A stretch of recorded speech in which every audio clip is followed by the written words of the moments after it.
अस्सलाम वालेकुम दोस्तों, कीअं आहियो तव्हां? उम्मीद आहे त सभु ख़ैरियत सां हूंदा। मुंहिंजो नालो आहे मौज़म जमाली ऐं तव्हां ॾिसी रहिया आहियो MJ ऑफिशियल यूट्यूब चैनल।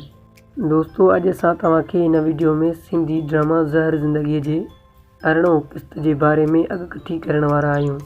दोस्तों, असां तव्हांखे हिन वीडियो में ॿुधाईंदासीं त ज़हर ज़िंदगी ड्रामे जे 18 क़िस्त में छा थींदो छा न थींदो।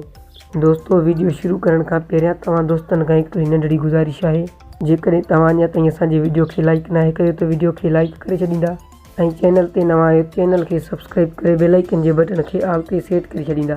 दोस्तों, हलूं था पंहिंजे मेन टॉपिक जी तरफ़।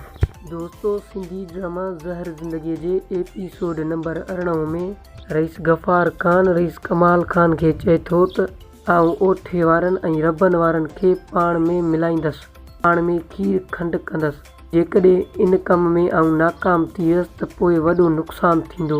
दोस्तों, रईस कमाल ख़ान रईस गफ़ार ख़ान खे चए थो त मूंखे नथो लॻे त इहे ॿई पाण में खीर खंड थींदा।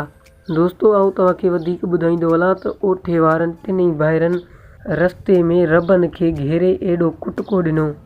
दोस्तों, ज़हर ज़िंदगीअ जे क़िस्त नंबर 18 में तमामु ॾाढो मज़ो थियण वारो आहे। दोस्तों, ज़हर ज़िंदगीअ जे क़िस्त नंबर 18 खे ॾिसण न विसारींदा ऐं हिन वीडियो जे बारे में पंहिंजा क़ीमती राया कमेंट जे बॉक्स में लाज़मी ॾींदा।